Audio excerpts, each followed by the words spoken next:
આજના દિવસની કથાનો પ્રારંભ કરતા ભગવાનના વાંગમય સ્વરૂપ એવા ભાગવતજી મહારાજના ચરણમાં મારા માતા પિતા, મારા ગુરુ મહારાજ, એમના ચરણોમાં અહીં પધારેલા વડીલ માતા પિતાઓ તેમજ જીવ માત્રના હૃદય કમળમાં બિરાજમાન પરમ તત્વ દિવ્ય આત્માને વ્યાસપીઠથી મારા વંદન.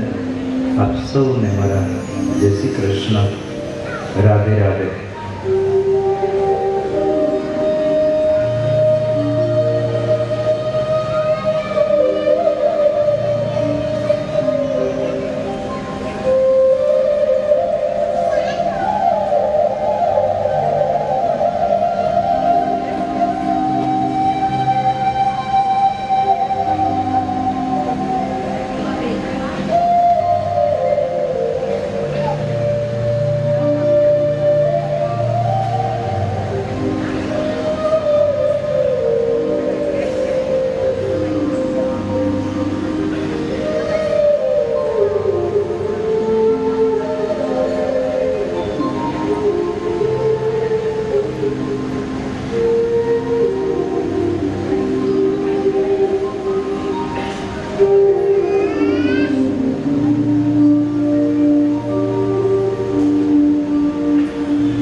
सात दिवसीय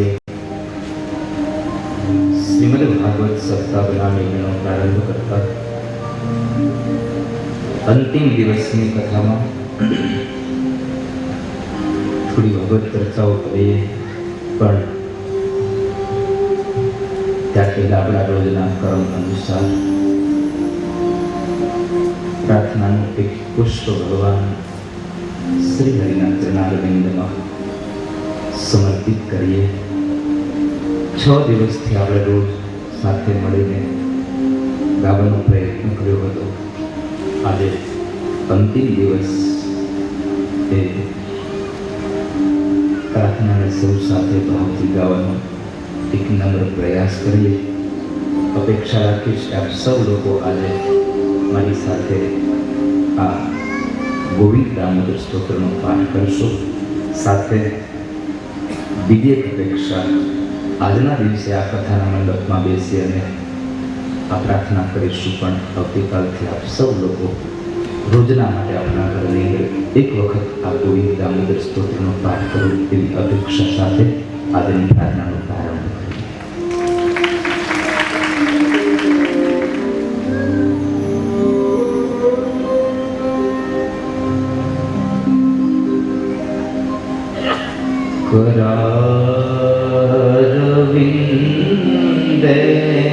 करारविन्देन पदारविन्दं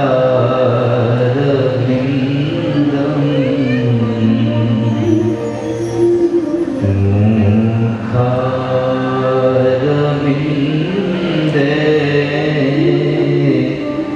विनिवेशयन्तम्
से गुरु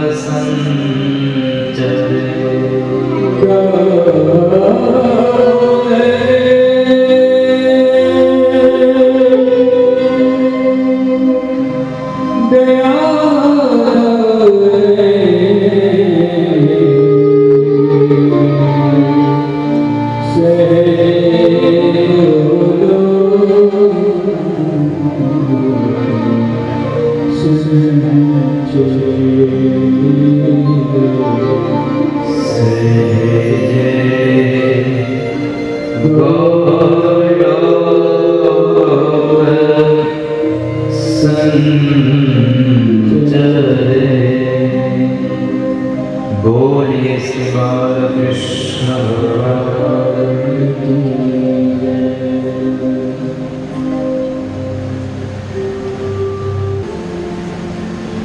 જોબનપુત્રા પરિવારના આંગણે 7 દિવસીય શ્રીમદ ભાગવત સપ્તાહના મહોત્સવના અંતિમ દિવસે ઉપસ્થિત રહેલા તમામ વડીલો, માતાઓ,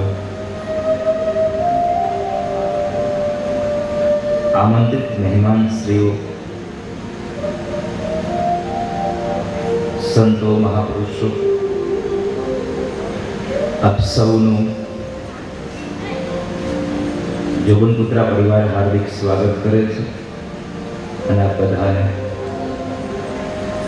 મનોરથી પરિવારના વ્યાસપીઠ તરફથી ભાવપૂર્વકના બધાએ જાજા કરીને જય શ્રી કૃષ્ણ.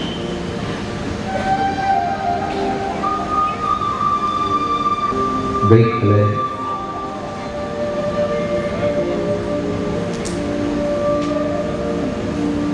ખૂબ આનંદ કર્યો. ભગવાનની જાડેરી જાન આવી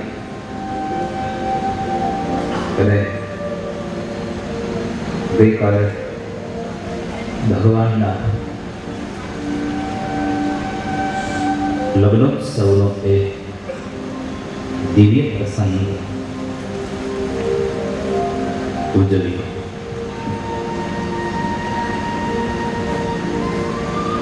આજે હવે 1.5 કલાકની આ કથા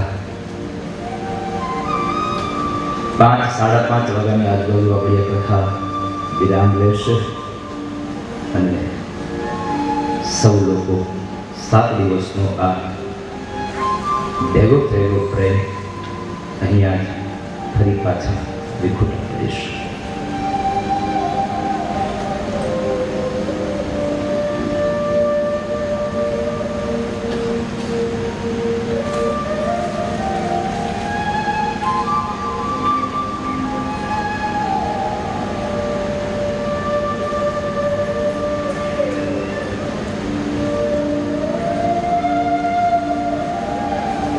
રૂકમણી સાથે ભગવાનના લગ્ન થયા. એ લગ્નમાં શિશુપાલ હારે લગ્ન થયા. નક્કી શિશુપાલની ધ્યાન પરણવા આવી અને એ સમયે હું આપને ગઈકાલે કહેતો હતો, મારે 1-2 વાત આધ્યાત્મિક જગતની આપને એક જીવાત્મા ભગવાનને પ્રાર્થના કરે કરડી જાય. બંધ છે કે ચાલુ છે? કઈ ગયો લો? આ બંધ છે કે ચાલુ છે? ચાલુ છે તો કેમ આટલું બધું કુલિંગ વધારે આવે છે? સૌથી વધારે હું નજીક આની બેઠો તોય મને 2 કલાક ચાલુ રાખીને એટલે આમ જો તારી જય બોલાવી છે.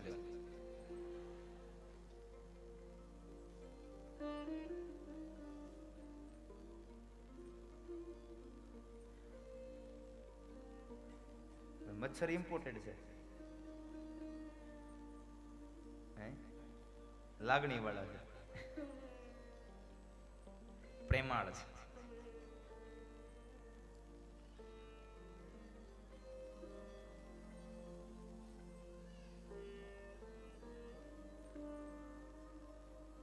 તો ગઈકાલ આપણે એ ભગવાનના લગ્નોત્સવનો એ મહોત્સવ ચાલુ હતો ને એ સમય મારા આપને 1-2 વાત, રૂકમણીએ પત્ર લખ્યો ને એ પત્રનો જે ભાવાર્થ, એ પત્રનો જે અર્થ, આધ્યાત્મિક અર્થઘટનની વાત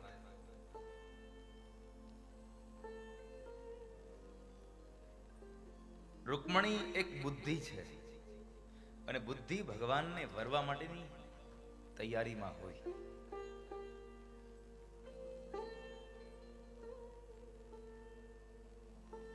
સારું પાત્ર દીકરી માટે દીકરા માટે શોધતા હોઈએ તો આ બુદ્ધિ માટે પણ એક સારું પાત્ર શોધવું જોઈએ. અને આ જગતમાં સારું પાત્ર મળે તો જ આપણે આપણી દીકરીનું કે દીકરાનું વેવિશાળ કરતા હોઈએ. તો પછી આ બુદ્ધિરૂપી કન્યા માટે શા માટે જેવો ને તેવો વરાજો? બુદ્ધિરૂપી કન્યા માટે તો યોગ્ય ને ઉત્તમ જ વર જોઈએ.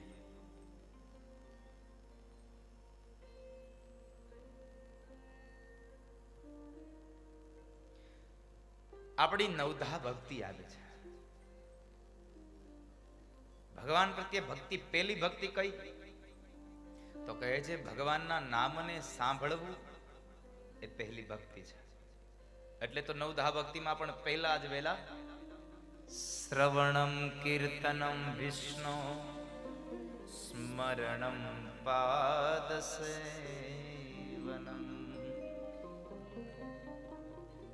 પહેલી વેલી ભક્તિ શ્રવણ.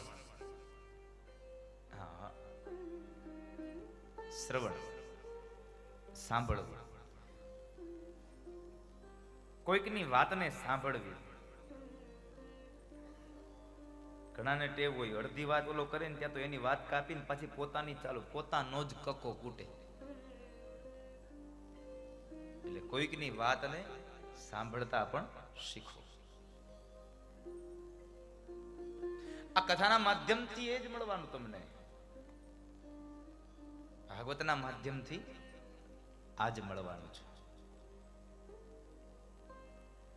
જીવનમાં કેમ જીવવું, કોનો આદર, કોનો સત્કાર કરવો, કઈ અવસ્થામાં કેવા કામ કરવા, એ જ મળશે આમાંથી. બાકી તો આ ભાવ જગતની, પ્રેમ જગતની દુનિયા છે.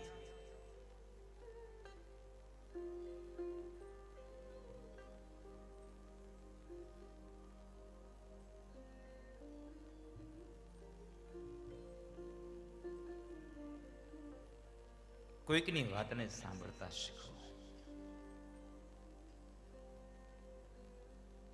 નવધા ભક્તિમાં પેલું વેલું લખ્યું શ્રવણમ કીર્તનમ વિષ્ણુ. અને રૂકમણી ભગવાનને પત્ર લખે. શિશુપાલ સાથેના લગ્ન નક્કી થયા અને લગ્ન નક્કી થયા પછી જે રૂકમણીએ ભગવાનને પત્ર લખ્યો છે, એ પત્રમાં શું લખ્યું? અને પેલા તો પત્રનો જ રિવાજ હતો ને, મોબાઈલ તો હવે આવ્યા. પેલા તો લેટરનો જમાનો હતો.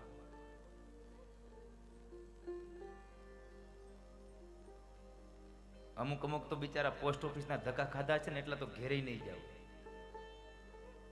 આ પેલાનો સમય એક એવો હતો. અને પાછું કવર આવે ને એટલે આમ ઉપર આમ ચારે બાજુથી એવું ઓલું ગમ લગાડેલું હોય. અને ત્યારે તો આવા કઈ ફેવિસ્ટિક ને એવું હતું નહીં. લીમડાની ડાળીએથી એના થળીએથી ઓલો ગુંદર લઈ આવતા અને એને પાણીમાં પલાળે અને એને પછી એને આમ લગાડ્યો હોય. અને પછી એની ઉપર પાછું પેનથી લખ્યું હોય કે ફલાણા સિવાય કોઈ ખોલશો નહીં. એટલે ફલાણા સિવાય કોઈ ખોલશો નહીં લખેલા એટલે ખબર પડી જાય કે આ પત્ર ક્યાંથી આવ્યો છે.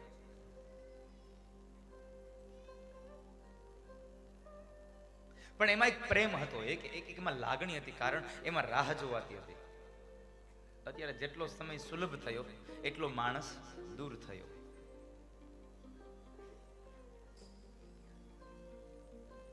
પેલા એક એક પત્રોની રાહ જોતા આપણે.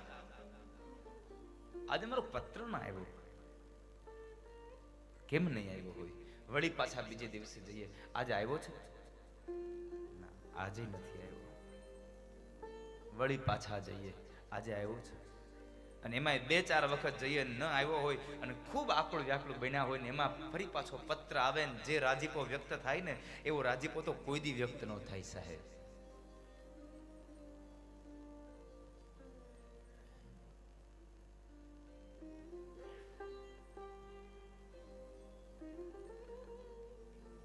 રૂકમણીએ પત્ર લખે છે ભગવાનને, પ્રભુ મારે પત્ર લખવો છે પણ હું શું કરું, હું શું સંબોધન કરું એને? સીધું લખી તો ન નખાય કે તમે મારા પતિ છો, કારણ કે સંબંધ એક તરફી છે. હજી તો બે વ્યક્તિએ સ્વીકાર નથી કર્યો. રૂકમણીએ સ્વીકાર કર્યો છે કે હું તમને મારા પતિ માનું છું, પણ રૂકમણી સાથે સમજે છે કે હું પતિ માનું છું. એણે મારો સ્વીકાર કર્યો કે નથી કર્યો એ મને ખબર નથી, કારણ કે હજી સંબંધ એક તરફનો છે.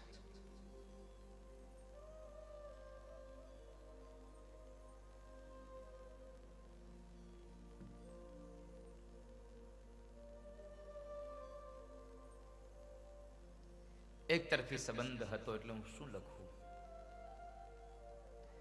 છતાં પણ બહુ બધા વિચારો કર્યા બાદ એ રૂકમણીને વિચાર આવ્યો અને અંતે એ પત્રનો પ્રારંભ કર્યો અને પ્રારંભમાં પહેલો વેલો શબ્દ લખ્યો, શ્રુતવા ગુણાન ભુવન સુંદર શૃણવતાંતે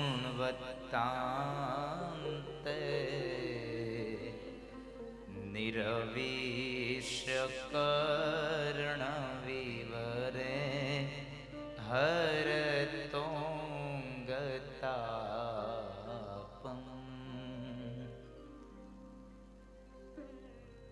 શ્રુતવા ગુણાન ભુવન સુંદર. શ્રુતવા એટલે સાંભળવું. હવે સાંભળો.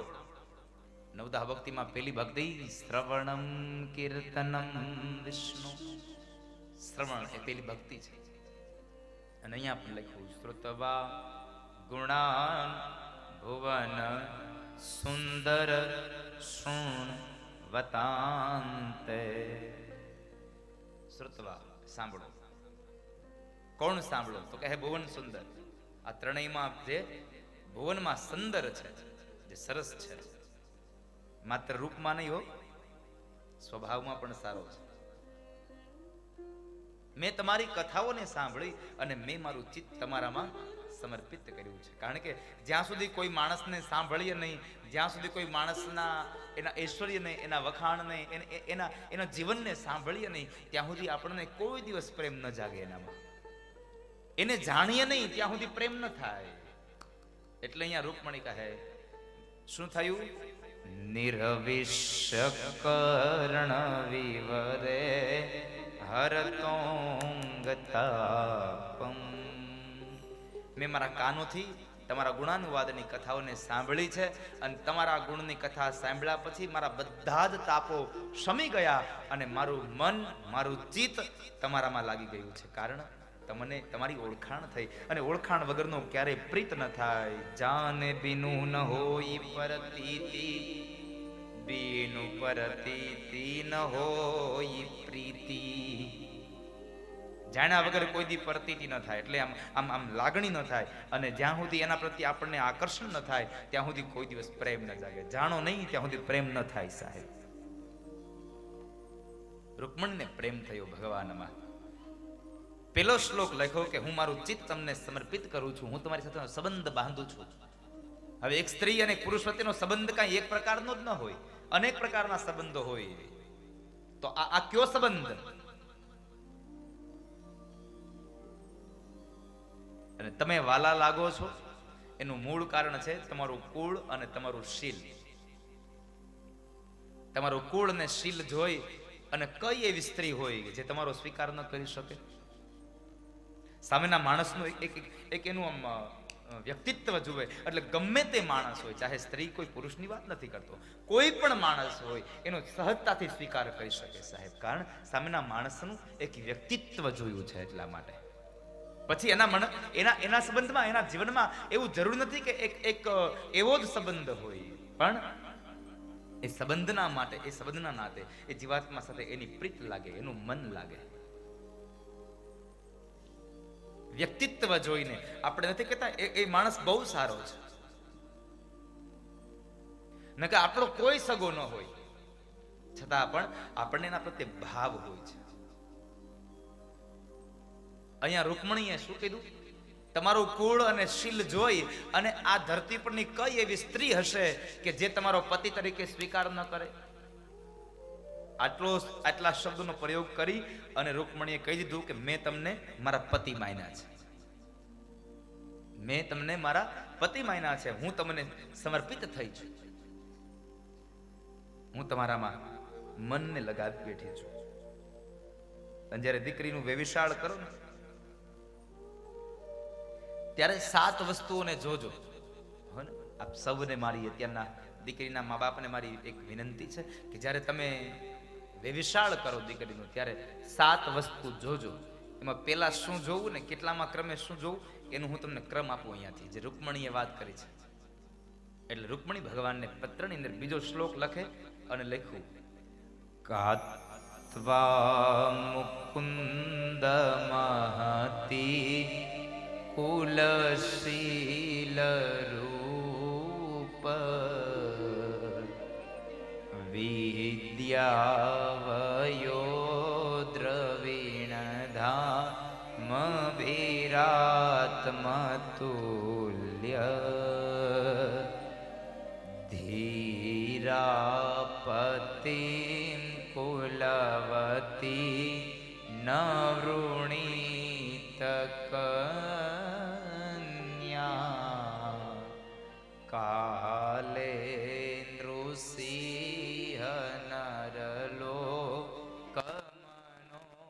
વિરામમ.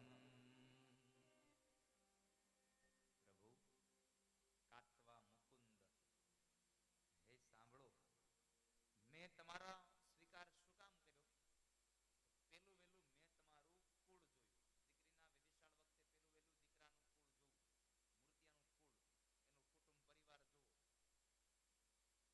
દીકરીના વેવિશાળ વખતે પેલું વેલું દીકરાનું કુળ જોવું, મૂર્તિયાનું કુળ, એનું ફૂટું પરિવાર જોવું.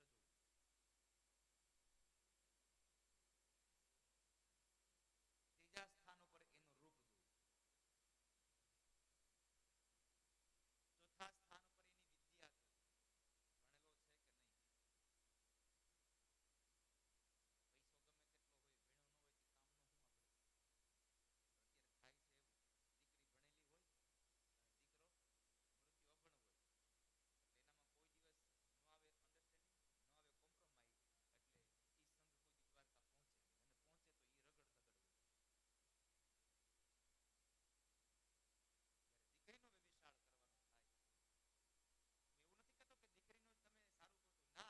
ભણેલો હોય, દીકરો પણ સામે ઉચિત સ્થાન ગોતો, ઉચિત પદ ગોતો, એવું વ્યક્તિત્વ શોધો કે આપણા દીકરાનું પણ જીવન સારું હોય.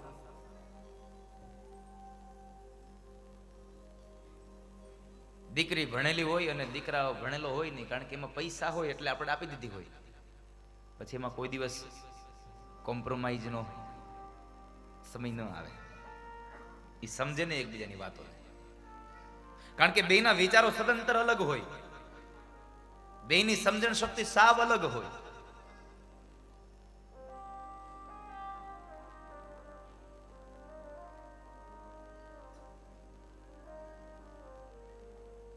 ચોથા સ્થાન ઉપર વિદ્યા જોવી, પાંચમા સ્થાન ઉપર એની વય કહેતા ઉંમર, ત્યારબાદ છઠ્ઠા સ્થાન ઉપર પૈસા જોવા, સંપદા જોવી.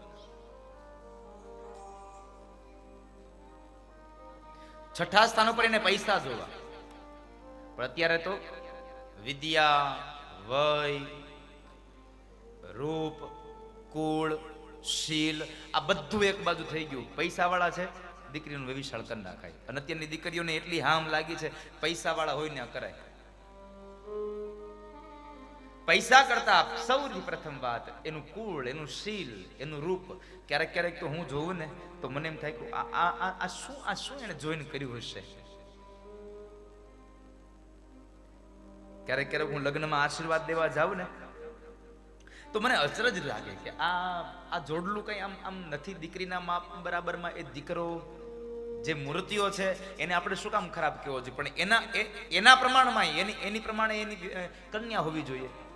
પણ એમાંનું કશું ન હોય. દીકરી એકદમ સરસ હોય અને દીકરામાં કાંઈ લેવાનું ન હોય, પણ એમાં એક જ માત્ર હોય, પૈસા વાળા હોય. એટલે અત્યારની બધી દીકરીઓ તરત જ હા પાડી દી, દીકરા પૈસા માટે થઈ જાય. અત્યારની તમામ યુવાન બહેનોને મારી પ્રાર્થના છે, પૈસા માટે. કદાચ મૂર્તિઓ પૈસા વાળો ન હોય ને તો કાંઈ નહીં, પણ રૂપ વાળો, કુળ વાળો, શીલ વાળો અને વિદ્યા વાળો તો હોવો જ જોઈએ, ભણેલો હોવો જોઈએ.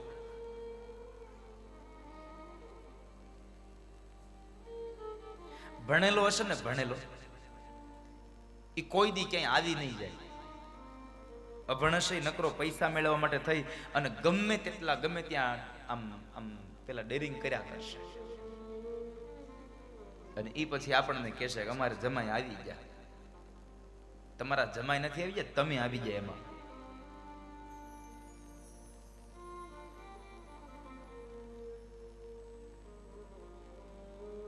એટલા માટે દીકરીનું જ્યારે વ્યભિચાર કરવું ત્યારે માં રૂકમણી કહે છે કે તમારે 7 વસ્તુ જોવી. એમાં 6ઠા સ્થાન ઉપર તમારે પૈસો જોવો. 7મા સ્થાન ઉપર આત્મતુલ્યમ, તમે અમારી જેવા છો. આપણી જેવા હોય ને એની હારે આપણી દીકરીના કે દીકરાના વ્યભિચાર કરાય. જે આપણી અંદર ભળી જાય ને એવા માણસોમાં દીકરી દીકરાનો વ્યભિચાર કરાય. ભલે ને કદાચ ડાઇનિંગ ટેબલ ઉપર ન જમે, કાચની પ્લેટમાં ન જમે, સ્ટીલના થાળી વાટકામાં જમે, ભલે ને જમે, પણ એ સ્ટીલના થાળી વાટકામાં જેમાં પછી જે આપણી દીકરીને અમીનો ઓટકાર આવે ને એવા ઘરમાં દીકરીને દેવાય. બાકી કાચમાં જમે તો એ દીકરી હુકાતી જ જાય તો એને શું કામનું સાહેબ?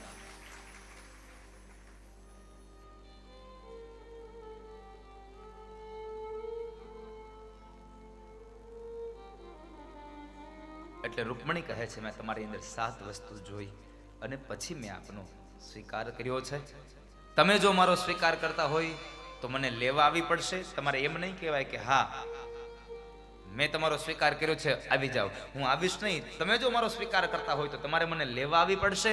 અને લેવા આવો તો ત્યાર પેલા વિચારજો કે અહીંયા અનેક રાજાઓ છે અને એ રાજાઓની વચ્ચેથી તમારે મને લઈ જવાની છે.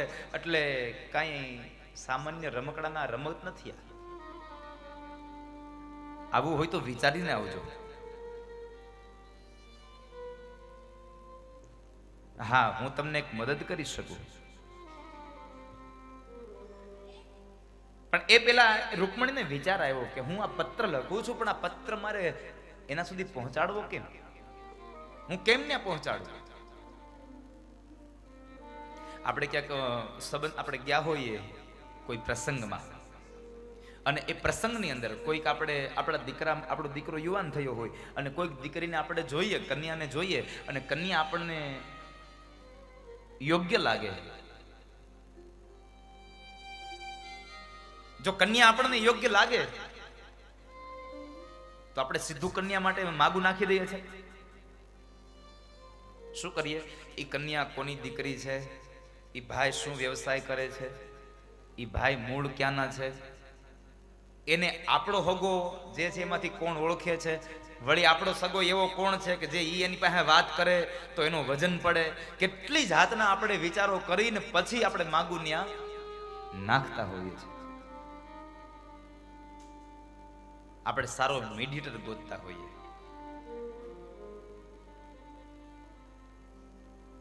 તો એમ આ બુદ્ધિ ભગવાનમાં લાગી જાય,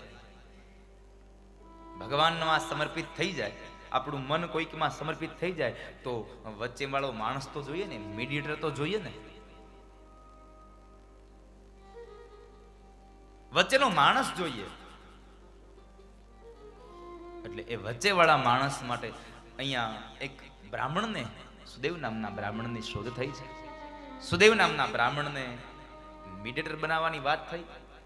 પણ આ બુદ્ધિરૂપી કન્યા માટે શું કરવું? તો કહે છે બુદ્ધિરૂપી કન્યાને ભગવાન હારે જો વ્યભિચાર કરાવવું હોય તો એમાં સારો મીડિયેટર જોઈએ. અને એ બુદ્ધિરૂપી કન્યાને ભગવાન હારે વરાવવા માટે, એના લગ્ન કરવા માટે આ દુનિયામાં બીજો કોઈ એવો સારો મધ્યસ્થીકરણ કરી શકે એવો વ્યક્તિ નથી, એકમાત્ર સદગુરુ સિવાય. સારો સદગુરુ મળે એટલે બુદ્ધિ ભગવાનની હારે પરણી જાય.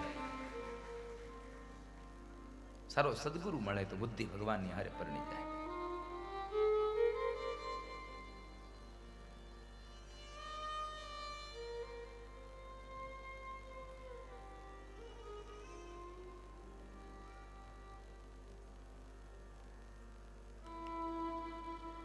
રૂકમણીએ ભગવાનને પત્ર લખ્યો ને એ સમયે એકમાત્ર ભગવાનને એમણે કીધું કે પ્રભુ, તમે જો મને લેવા આવવા માંગતા હોય, સ્વીકાર કરતા હોય તો હું તમને થોડીક મદદ કરું. એવું નથી કે તમે એકલા આવો અને મને લઈ જાઓ, હું તમને મદદ કરું. શું મદદ? તો અમારા કુળનો રિવાજ છે કે દીકરીના લગ્ન હોય એટલે એ દીકરીએ ભગવાનની પૂજા માટે જવું. એટલે અમારે અહીંયા નગરની બહાર એક ભવાની માતાનું મંદિર છે. હું ભવાની માતાના મંદિરે જાઉં, જ્યારે હું પૂજા કરવા માટે જાઉં ને ત્યારે તમે મને લઈ જાજો. અહીંયા આધ્યાત્મિક અર્થ બહુ સુંદર મજાનો અર્થઘટન થયું મને. આ જીવ ભગવાનને પ્રાર્થના કરે છે, પ્રભુ હું તમને એટલી પ્રાર્થના કરું, તમે મને લઈ જાજો, તમે મારો સ્વીકાર કરવા આવજો, મને લેવા આવજો.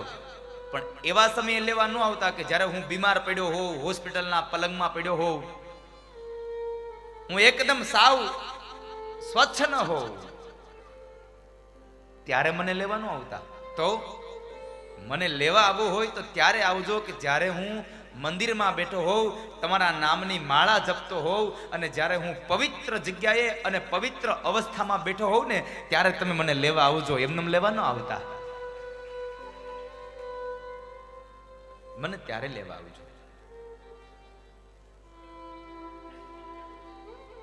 રૂકમણીએ ભગવાનને પત્ર લખ્યો અને એ પત્રની અંદર એ પત્રને લઈ સુદેવ નામના બ્રાહ્મણ જાય છે. ભગવાન કૃષ્ણે પત્ર સાંભળ્યો અને બ્રાહ્મણ દેવતાએ કૃષ્ણ કહ્યું, ભગવાન કૃષ્ણને, પ્રભુ શું નિર્ણય છે તમારો આ પત્ર સાંભળ્યા પછી? અને ભગવાન બોલ્યા છે, બાપજી ચાલો જલ્દી જવાનું છે, હરી અપ, મારે નીકળવાનું છે. દારૂકને બોલાવી અને દારૂકને કહે છે કે દારૂક આપણો રથ તૈયાર કરો, આપણો રથ તૈયાર કરો, મારે રૂકમણીને લેવા જવું છે. કારણ યે યથા મામ પ્રપદ્યન્તે તાંસ્તથૈવ ભજામ્યહમ.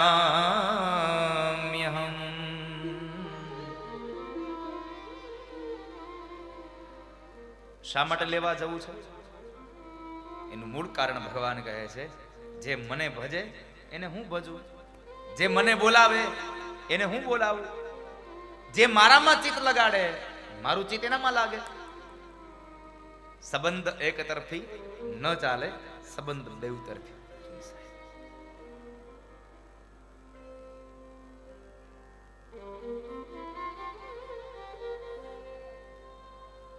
બંને તરફનો આ સંબંધ છે. ભગવાને તરત જ 4 ઘોડાવાળો રથ તૈયાર કરાવ્યો. શૈવ્ય, સુગ્રીવ, મેઘપુષ્પ અને બલાહક નામના આ 4 અશ્વો, 4 ઘોડા, અને એ 4 ઘોડાવાળો રથ તૈયાર કરી ભગવાન કુંડિનપુરમાં પધાર્યા. કુંડિનપુરમાં આવી જ્યાં જાન આવી છે ત્યાંથી જાનને ઉતારો દેવાયો. જાન બરાબર ઉતારાની અંદર છે. જાનડીઓ બધી ગીત ગાય. અમારા શિશુપાલ ભાઈને 1.25 લાખનો સાફો.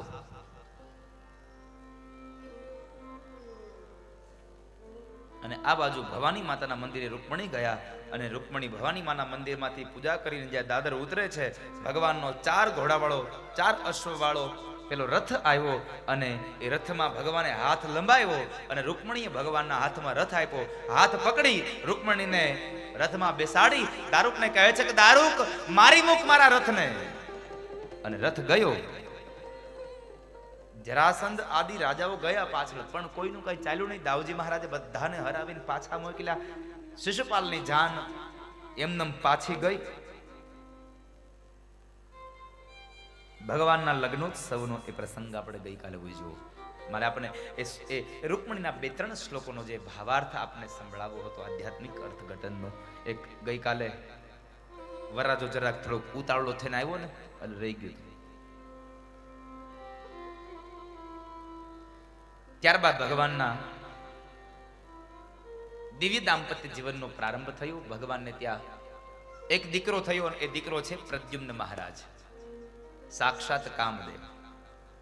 ભગવાન શિવના વચનને લઈ અને કામદેવ ભગવાન કૃષ્ણ પુત્ર બનીને આવ્યા અને રતિને પોતાનો પતિ પાછો મળ્યો. એ પ્રદ્યુમ્ન મહારાજ. ત્યારબાદ ભગવાનના લગ્નો થયા. એમાં ભગવાનની 8 પટરાણીઓ છે. પેલું લગ્ન ભગવાનનું રૂકમણી સાથે, બીજું લગ્ન જામવાનની દીકરી જામવતી સાથે, ત્રીજું લગ્ન સત્રાજીત યાદવની દીકરી સત્યભામા સાથે, ત્યારબાદ ભગવાન સૂર્યપુત્રી કાલિંદીને પરિણ્યા છે, ત્યારબાદ સત્યા, ભદ્રા, લક્ષ્મણા અને છેલ્લે મિત્રવિંદાને પરિણ્યા. આમ અષ્ટપટાણીઓ ભગવાનની થઈ અને ત્યારબાદ 16,100 કન્યાઓને ભૌમાસુર નામના અસુરે કેદ કરી હતી. એના કેદખાનામાંથી છોડાવી, પણ એ 16,100 કન્યાઓએ ભગવાનને પ્રાર્થના કરી, પ્રભુ આજ તમે અમને છોડાવ્યા, પણ હવે અમારો સ્વીકાર કોણ કરશે? માટે આપણે પ્રાર્થના કરીએ, આપ અમારો સ્વીકાર કરો. અને એ સમયે ભગવાને સ્વીકાર કર્યો. એટલે ભગવાનના કુલ લગ્નો થયા 16,108. વળી સમય વ્યતીત થયો. પ્રદ્યુમ્ન મહારાજે રૂકમિણી પુત્રીનું હરણ કર્યું. એમને ત્યાં જે દીકરા થયા એ અનિરુદ્ધ મહારાજે રૂકમીના દીકરાની દીકરીનું હરણ કર્યું, એને પરિણ્યા છે. અને એ સમયે જ્યારે લગ્નોત્સવમાં જુગાર રમાય છે અને ઝઘડો થયો, ઝઘડાની અંદર દાઉજી મહારાજે રૂકમીના માથાની અંદર ભૂંગળ મારી અને મોતને ઘાટ ઉતાર્યો છે. વળી પાછા એ જ અનિરુદ્ધ મહારાજના બીજા લગ્ન થયા બાણાસુરની દીકરી ઉષા સાથે. એ ઉષા હરણની કથા બહુ ભવ્ય દિવ્ય કથા છે. કદાચ આપ સવે ઉષા હરણની કથા સાંભળી છે કે નહીં ખબર નહીં મને. કેટલા લોકોએ ઉષા હરણની કથા સાંભળી છે?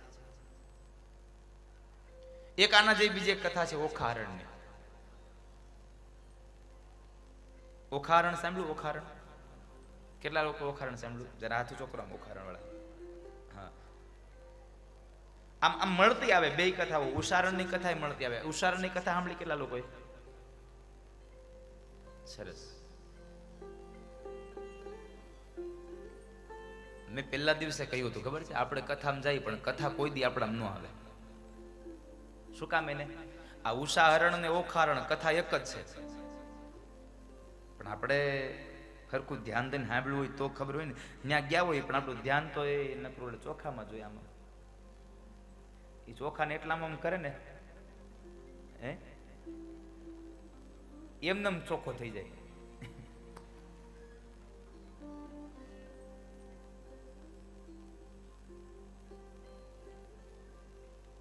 એ બાણાસુરની પુત્રી ઉષા સાથે અનિરુદ્ધ મહારાજના લગ્ન થયા, એક કથા બતાવી. ત્યારબાદ જરાસંઘ વધની કથા છે. પાંડવોએ રાજસુ યજ્ઞની તૈયારી કરી, એમાં તમામ રાજાઓ જીતાયા, પણ જરાસંઘ જીતાયો નહીં. પણ એ સમયે ભગવાન દ્વારિકાનાથ આવી અર્જુન અને ભીમસેનને લઈને જાય છે જરાસંઘ પાસે. જરાસંઘ પાસે જઈ અને દ્વંદ્વ યુદ્ધ માંગ્યું. એ દ્વંદ્વ યુદ્ધની અંદર ભીમસેનની હારે લડવાની વાત નક્કી થઈ અને ભગવાને ભીમસેનના હાથથી જરાસંઘનો વધ કરાવ્યો. એ કથા બતાવી. ત્યારબાદ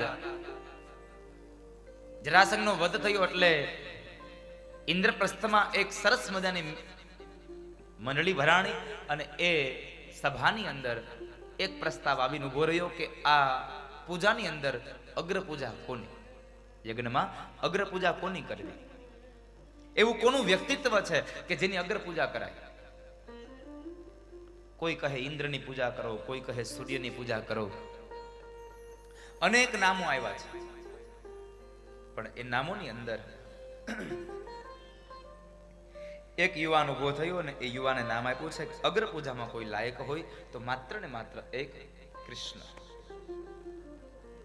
દ્વારિકા વાળા બધા લોકોએ તાળીઓના નાદથી આ પ્રસ્તાવને વધાવ્યો. પણ એક વ્યક્તિ પાછો ઉભો થયો અને કહે છે કે એ ગોવાળિયાની, એ ચોરની અગર પૂજા ન હોય, કોકની સ્ત્રીના હરણ કરી જાય એની અગર પૂજા ન હોય. આ કોણ હતો? પરણવા ગયો તો ખાલી હાથ પાછો આવ્યો શિશુપાલ, ભગવાનના ફૈબાનો દીકરો. શિશુપાલ ભગવાનને ગાળો દે છે. યાદવોએ સમજાવ્યો, ન સમજો, ભગવાને સમજાવ્યો. શિશુપાલ, મેં ફૈબાને વચન આપ્યું છે કે 100 ગાળ આપીશ, 100 અપરાધ કરીશ, ત્યાં સુધી માફ કરતો રહીશ, પછી માફ નહીં કરું. છતાં પણ આજે આવેશમાં આવી અને ક્રોધમાં આવી અને ન બોલવાના શબ્દો શિશુપાલ બોલતો રહે છે. અને એ સમયે 99 ગાળ સંપન્ન થઈ 100 પૂરી થઈ ગઈ અને 101 ગાળ જ્યાં બોલવા જાય ભગવાને કર કમળમાંથી સુદર્શન ચક્રને વહેતું કર્યું અને ભરી સભામાં